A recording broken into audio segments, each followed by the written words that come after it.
Students, आज हम 8th class science NCERT का 6 चैप्टर कंबशन एंड फ्लेम के बारे में पढ़ेंगे।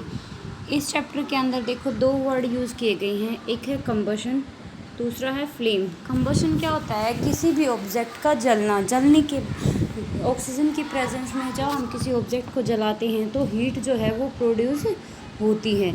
फ्लेम के अंदर क्या होता है कि फ्लेम दिखाई देती है हमें, जैसे ये जब कोई ऑब्जेक्ट जलता है तो उसके अंदर से एक फ्लेम निकलती है डिफरेंट कलर की, ठीक है, यानी कि लाइट प्रोड्यूस होती है। जैसे हम घरों में गैस जलाते हैं तो उसके अंदर क्या होता है, ब्लू कलर की फ्लेम निकलती है, लेकिन जब हम कैंडल को जलाते हैं तो उसके अंदर क्या होता है, एक येलो, बाहर से तो येलो कलर की हमें जो फ्लेम दिखाई देगी, लेकिन उसके अंदर हल्की सी हमें कैसी ब्लू कलर की फ्लेम दिखाई देती है, यानी कि जो लाइट होती है वो शो होती है। तो फ्लेम क्या होता है, हमारे जो येलो कलर की और जो ब्लू कलर की लाइट होती है वो हमारी क्या कहलाती है, फ्लेम। इस चैप्टर के अंदर हम डिटेल में इनके बारे में, कंबशन और फ्लेम के बारे में पढ़ेंगे बेटा। तो कहता है we use different kind of fuel for various purpose at home. कहता है कि हम डिफरेंट काइंड के जो फ्यूल हैं, ईंधन हैं, उनका यूज़ करते हैं वेरियस पर्पज़ एट होम, बहुत से कार्यों को सिद्ध करने के लिए घरों में। जैसे कहता है इसमें वेरियस टाइप ऑफ फ्यूल क्यों बोला बेटा? देखो घरों में हम क्या करते हैं, गैस जलाते हैं तो गैस के अंदर एलपीजी जो होती है हमारी, वो गैस यूज़ करते हैं, वो भी हमारा क्या है, फ्यूल के रूप में काम कर रही है। जैसे हम इंडक्शन चूल्हे यूज़ करते हैं तो उसमें इलेक्ट्रिसिटी क्या है, एज ए फ्यूल यूज़ हो रही है, क्योंकि इंडक्शन भी तो हमारा क्या होता है, कुकिंग पर्पज़ के लिए हम यूज़ करते हैं। तो उसके अंदर भी क्या होता है, इलेक्ट्रिसिटी जो हम यूज़ कर रहे हैं उसको चलाने के लिए, तो वो किसका काम कर रही है, एज ए फ्यूल का। गैस को चला रहे हैं तो उसके अंदर एज ए फ्यूल क्या काम कर रहा है, एलपीजी, जो हमारी गैस भरी होती है सिलेंडर्स के अंदर, तो एलपीजी। तो इसी तरह कहता है कि डिफरेंट काइंड ऑफ फ्यूल, यानी कि अलग अलग तरह के जो फ्यूल हैं वो वेरियस पर्पज़ एट होम, अलग अलग पर्पज़ के लिए घरों में हम यूज़ करते हैं। एलपीजी स्टोव के रूप में होगी, इंडक्शन में इलेक्ट्रिसिटी होगी हमारी, और भी बहुत सारी हैं, जैसे पेट्रोल, डीजल। हम जैसे साधन चलाते हैं, किसी में पेट्रोल डलता है, किसी में डीजल डलता है, तो इस अलग अलग पर्पज़ के लिए अलग अलग ईंधन का यूज़ हम करते हैं, फ्यूल का हम यूज़ करते हैं भाई। फ्यूल अलग अलग रूपों में हम इसका यूज़ करते हैं। In industry for running automobiles, industry के अंदर फ्यूल का काम अलग से, अलग तरह का फ्यूल यूज़ होता है। ऑटोमोबाइल जितने भी हमारे संसाधन हैं, जैसे गाड़ी हो गई, बाइक हो गई और हमारी ट्रैक्टर हो गई, इन सब में क्या है, अलग अलग फ्यूल यूज़ होता है, किसी में डीजल, किसी में पेट्रोल, ठीक है बेटा। फिर कहता है can you name a few fuel use in our home. कुछ फ्यूल के नाम, ईंधन के नाम आप बता सकते हो घर के अंदर जो यूज़ होते हैं। देखो घर में खाना बनाने के लिए जो एलपीजी यूज़ करते हैं, इंडक्शन के लिए इलेक्ट्रिसिटी फ्यूल का काम करती है। हमारे जो ट्रैक्टर, बाइक वगैरह हैं, इनके अंदर, बाइक के अंदर पेट्रोल यूज़ होता है, ट्रैक्टर्स के अंदर डीजल यूज़ होता है। तो बहुत सारे हैं, और भी आप खुद से पता कर सकते हो। फिर कहता है name a few fuel are used in trade and industry. और कुछ फ्यूल ऐसे हैं जिनका नाम बताना है आपको, जो ट्रेड और इंडस्ट्री में यूज़ किए जाते हैं। इलेक्ट्रिसिटी भी होती है इंडस्ट्री के अंदर बेटा, बहुत सारी होती हैं, ठीक, बहुत सारे फ्यूल जो हैं हम यूज़ करते हैं। फिर कहता है कोयला है, पेट्रोल है, ये सब क्या है, इंडस्ट्री के अंदर हम यूज़ करते हैं इन सब का। फिर कहता है what fuel are used for running automobiles. Automobile के अंदर जो ले जाने के काम आती है वो कौन सा ईंधन है भाई? पेट्रोल भी यूज़ होता है ऑटोमोबाइल्स में और डीजल भी यूज़ होता है, ठीक है। You list will contain fuel like काउड, वुड, कोयला, charcoal, petrol, diesel, compressed natural gas etcetera. तो कहता है कि कुछ फ्यूल बताए हैं इन्होंने, जैसे काउडग, जैसे गोबर वगैरह, गोबर से हम क्या बनाते हैं, उपले भी हमारे किसके काम आते हैं, जलाने के काम आते हैं। तो एज ए फ्यूल हम घरों में यूज़ करते हैं भी। वुड है, लकड़ी का भी एज ए फ्यूल यूज़ करते हैं भाई, घरों में खाना बनाने के लिए चूल्हे पे हम वुड का यूज़ करते हैं, कोयले का भी यूज़ करते हैं भाई, चारकोल का भी एज ए फ्यूल यूज़ किया जाता है। Petrol, diesel, compressible natural gas, यानी कि सीएनजी गैस गाड़ी चलाने के लिए भी यूज़ किया जाता है भाई, ठीक है। फिर कहता है you are familiar with the burning of a candle. आप जानते हैं भी कि इसने कहा कि आप जानते हैं कि कैंडल जो है वो कैसे जलती है भी, हमारी मोमबत्ती। फिर कहता है what is the difference between the burning of candle and the burning of a fuel like कोयला। कहता है कि अब इसमें बताना है आपको डिफरेंस। आपने दोनों चीज़ों को जलते हुए देखा है, कोयले को भी जलते हुए देखा है और आपने कैंडल को भी जलते हुए देखा है, तो आपने ये बताना है कि इनके जलने के अंदर क्या डिफरेंस है। तो देखो बेटा, हमने पहले ही चैप्टर पढ़ने से पहले इसके नाम से ही बता दिया था, कंबशन एंड फ्यूल। कोयले का क्या हो रहा है, सिर्फ और सिर्फ कंबशन हो रहा है, लेकिन जब हमारी कैंडल जल रही है तो कंबशन के साथ साथ फ्लेम भी मिल रहा है, वो हमें येलो कलर की फ्लेम देता है। ठीक है भाई, यही डिफरेंस है। कहता है maybe you were able to guess right candle burn with a flame whereas कोयला डज नॉट। कहता है कि आप इस चीज़ को बताने के एबल हो, गैस करने के एबल हो कि जो मोमबत्ती है जब वो जलती है तो हमें फ्लेम प्रोड्यूस होती है, लेकिन जब कोयला जलता है तो फ्लेम हमें नहीं मिलती। सिमिलरली इसी तरह you will find many other materials burning without a flame. इसी तरह कहता है कि आप बहुत सारी चीज़ों को फाइंड आउट कर सकते हो, बहुत सारी वस्तुओं को, मटेरियल्स को आप देख सकते हो जलते हुए, और ये बता सकते हो कि वे फ्लेम के साथ जल रहे हैं या विदाउट फ्लेम जल रहे हैं। ठीक है, फिर कहता है let us study the chemical process of burning and the type of flame produce during the process. कहता है आपको स्टडी करना है केमिकल प्रोसेस को जिसमें बर्निंग हो रही है, यानी कि आप क्या क्या कह रहा है कि हम स्टडी करेंगे, हम इनके बारे में जानेंगे कि जो बर्निंग हो रही है वो केमिकल प्रोसेस के थ्रू, यानी कि जो जला रहे हैं हम किसी केमिकल प्रोसेस के थ्रू, तो उसमें किस टाइप की फ्लेम हमें प्रोड्यूस हो रही है। येलो कलर की हो रही है, ब्लू कलर की हो रही है, ग्रीन कलर की हो रही है, यानी कि फ्लेम के बहुत सारे डिफरेंट कलर हैं। तो कहता है किस टाइप की हमें फ्लेम प्रोड्यूस हो रही है, मिल रही है ड्यूरिंग दिस प्रोसेस, उस प्रोसेस के दौरान हमें किस तरह की फ्लेम प्रोड्यूस हो रही है, मिल रही है। अब आता है व्हाट इज़ कंबशन। कंबशन क्या होता है। Recall the activity of burning of the magnesium ribbon performed in class 7th, यानी कि क्लास 7th में आपने पढ़ा था एक्टिविटी के अंदर, जब मैग्नीशियम रिबन जब जलता है तो क्या होता है। We learn the magnesium burn to from magnesium oxide and produce heat and light. कहता है जब मैग्नीशियम रिबन जब जलता है तो ऑक्सीजन की प्रेजेंस में चलता है, तो क्या होगा, वो मैग्नीशियम ऑक्साइड में कन्वर्ट हो जाएगा और साथ ही साथ क्या करेगा, हीट और लाइट हमें प्रोड्यूस करेगा। We can perform a similar activity with a piece of charcoal. और इसी तरह की एक एक्टिविटी हम चारकोल के साथ भी, एक टुकड़ा लेते हैं चारकोल का, उस चारकोल के टुकड़े के साथ ये एक्टिविटी हम करते हैं भी।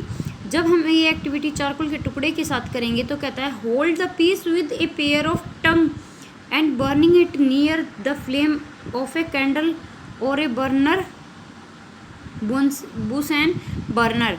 कहता है या तो आप उसको एक जो आपने चारकोल का एक टुकड़ा लिया है उसको हैंडल के द्वारा पकड़िए, टंग के द्वारा पकड़िए। टंग से होता है जैसे हम घरों में चिमटा वगैरह यूज़ करते हैं तो केमिकल लैब के अंदर होता है बेटा इसी तरह का। तो कहता है कि आप टंग से क्या करोगे, उसके चारकोल के पीस को पकड़ोगे, टुकड़े को, और उसको नियर ले जाओगे कैंडल की जो फ्लेम है, जलती हुई फ्लेम, उसके पास ले जाओ। नहीं तो फिर एक आप बर्नर जला रहे हो तो उसके पास लेके जाओ। व्हाट डू यू ऑब्जर्व, आप क्या देखोगे। We find that charcoal burn in air.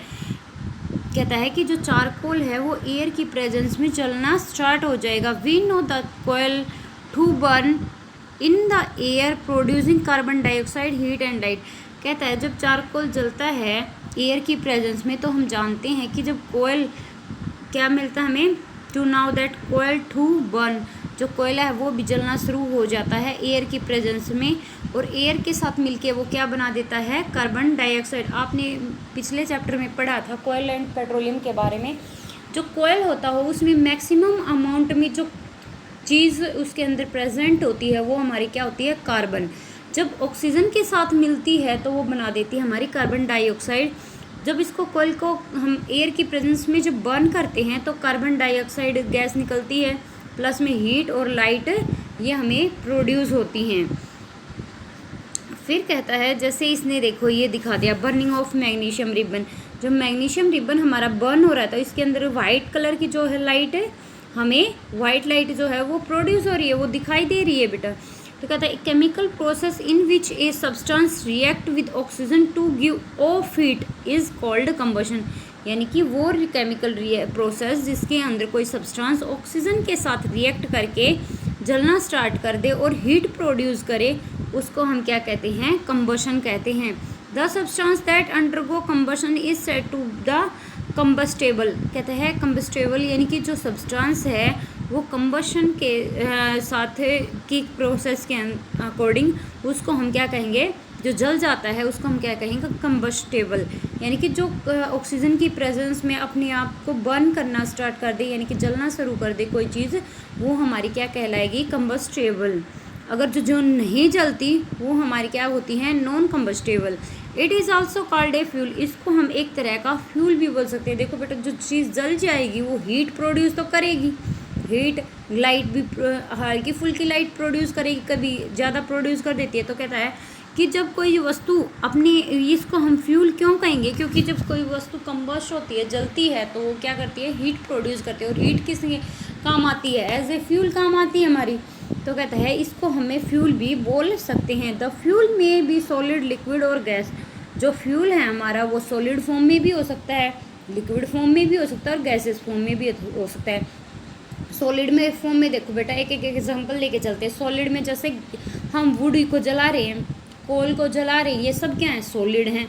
Liquid में अगर लेके चलें तो लिक्विड में क्या होगा, डीजल है, पेट्रोल है हमारा, ठीक है, ये सब क्या है लिक्विड में। और अगर हम गैस में लेके चले तो सीएनजी गैस है हमारी, एलपीजी गैस है हमारी, ठीक है, ये सब क्या है हमारी फ्यूल, एज ए फ्यूल का वर्क कर रही हैं। तो फ्यूल हमारा तीनों फॉर्म में एग्जिस्ट करता है, सॉलिड में भी, लिक्विड में भी और गैस में भी। समटाइम्स, कभी कभार कहता है, light is also given of during combustion, कभी कभी क्या कहता है, लाइट जो है वो नहीं मिलती हमें जब जलाते हैं, आइदर एज ए फ्लेम और एक ग्लो, कहता है गिवन ऑफ, कहता है कि जब हम जलाते हैं तो कई बार लाइट भी प्रोड्यूस होती है। तो लाइट जो प्रोड्यूस होते हैं उसको हम या तो फ्लेम कह दे या फिर ग्लो भी बोल सकते हैं भी।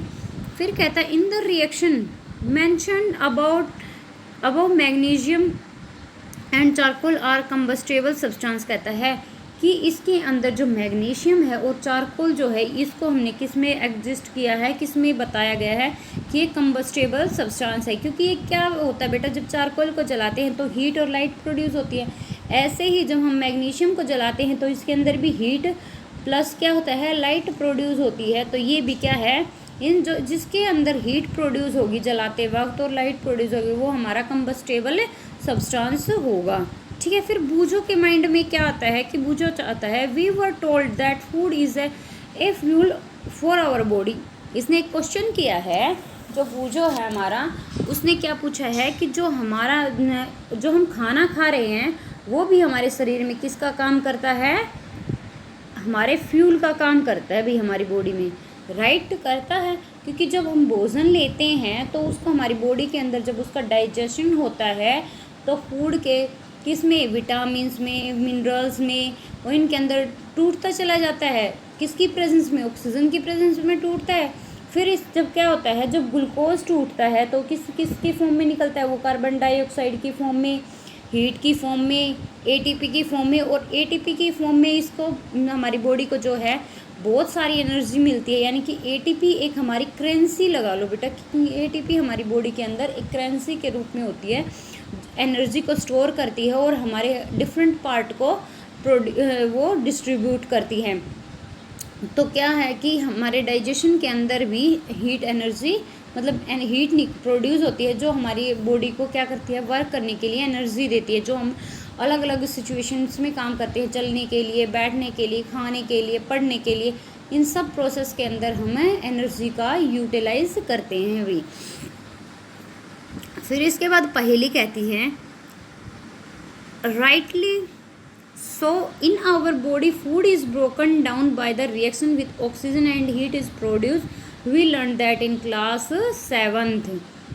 तो कहती है, पहेली ने कहा है, जो बूझो ने पूछा था कि हमारी बॉडी के अंदर जो हमारा फूड है एज ए फ्यूल के काम करता है। तो पहेली कहती है बिल्कुल सही बात है, हमारे शरीर के अंदर जो फूड है वो ब्रोक डाउन हो जाता है किस रिएक्शंस के थ्रू, जब ऑक्सीजन के साथ रिएक्शन करते हैं। और क्या प्रोड्यूस करता है, हीट प्रोड्यूस करता है। हीट किसकी फॉर्म में प्रोड्यूस करता है, हमारा एटीपी की फॉर्म में, ठीक है। और एटीपी हमारी बॉडी के अंदर एक करेंसी की तरह होती है, जो हमारी उसको एनर्जी को स्टोर करती है और डिस्ट्रीब्यूट करती है। फिर इसके बाद हम एक्टिविटी 6.1 के अंदर देखेंगे कि कंबशन क्या है, और कंबशन के अंदर कंबस्टेबल और नॉन कंबस्टेबल प्रोडक्ट कौन कौन से हैं, या फिर मटेरियल कौन कौन से हैं। तो कहते हैं collect some materials like straw, match stick, kerosene oil, paper, iron nail, stone pieces, glasses etcetera. इसमें के इस एक्टिविटी के अंदर जितने भी हमारे सराउंडिंग में हमें मटेरियल्स मिलते हैं, हमने उन सबको कलेक्ट कर लेना है। इसमें कुछ सब्सटेंस के नाम दिए गए हैं, कुछ आप अपने आप से भी ऐड कर सकते हो। स्ट्रॉ कर लिया, जैसे जूस वगैरह पीते हैं वो स्ट्रॉ कर लिया बेटा, मैच स्टिक कर ली, केरोसिन ऑयल या फिर और भी ऑयल ले सकते हो आप, पेपर ले लिया हमने, आयरन नेल, स्टोन यानी कि पत्थर के कुछ टुकड़े ले लिए, ग्लास ले लिया। फिर कहते हैं under the supervision of your teacher, अपने टीचर अपने अध्यापक के सुपरविज़न के अंदर ही हमें ये सारी प्रोसेस करनी होंगी।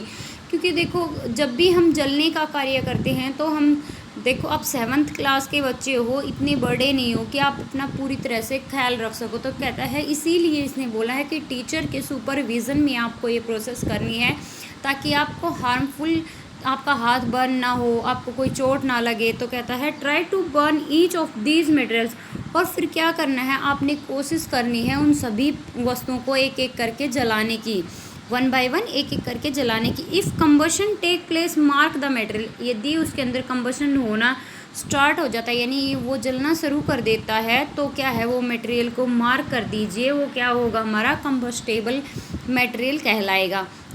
फिर कहता है जो नहीं अदरवाइज मार्केट, या फिर जो नहीं जलते उन पे मार्क कर दीजिए कि वो नॉन कंबस्टेबल हैं। आपको एक टेबल बना लेनी है जैसे आपकी 6.1 के अंदर दी गई है।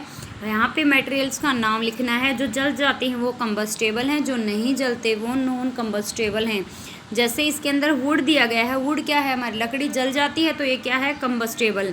पेपर भी जल जाता है तो कंबस्टेबल। आयरन नेल क्या है, नहीं जलती तो वो क्या है नॉन कंबस्टेबल हैं। केरोसिन ऑयल जल जाता है। स्टोन पीसेस नहीं जलते तो नॉन कंबस्टेबल हो गए। स्ट्रॉ जल जाता है, चारकोल भी जलता है, मैच स्टिक भी जलती है, ग्लास नहीं जलता तो ये क्या हो गए नॉन कंबस्टेबल। और भी जितने आपके पास मटेरियल मिलते हैं आसपास में, उनको भी इस लिस्ट में डाल के भी आप पता कर सकते हैं, जला के पता कर सकते हैं कि वो कंबस्टेबल है या नॉन कंबस्टेबल। फिर कहता है can you name some more substance which are combustible, आप कुछ और भी सब्सटेंस ले सकते हैं, मटेरियल्स ले सकते हैं, उनके नाम यहाँ पे ऐड कर सकते हैं हमारी 6.1 टेबल के अंदर। ठीक है, इसके अंदर जब नाम ऐड करोगे और तो उसके बाद बता देना कि ये कंबस्टेबल है ये नहीं है। ठीक है, फिर कहता है you can add those in table, इस 6.1 टेबल में आप उनको ऐड कर सकते हो। Let us investigate condition under which combustion take place, चलो अब हम इन्वेस्टिगेट करते हैं, हम जानते हैं कि जो कंबशन है वो कब और कहाँ किन कंडीशंस के ऊपर जो है वो टेक प्लेस करती है, किन कंडीशंस के ऊपर कंबशन होता है। वो कंडीशंस हैं हमारी 6.2 एक्टिविटी करेंगे बेटा। वीडियो ज़्यादा लंबी हो जाएगी, इसको कल करते हैं। Thank you.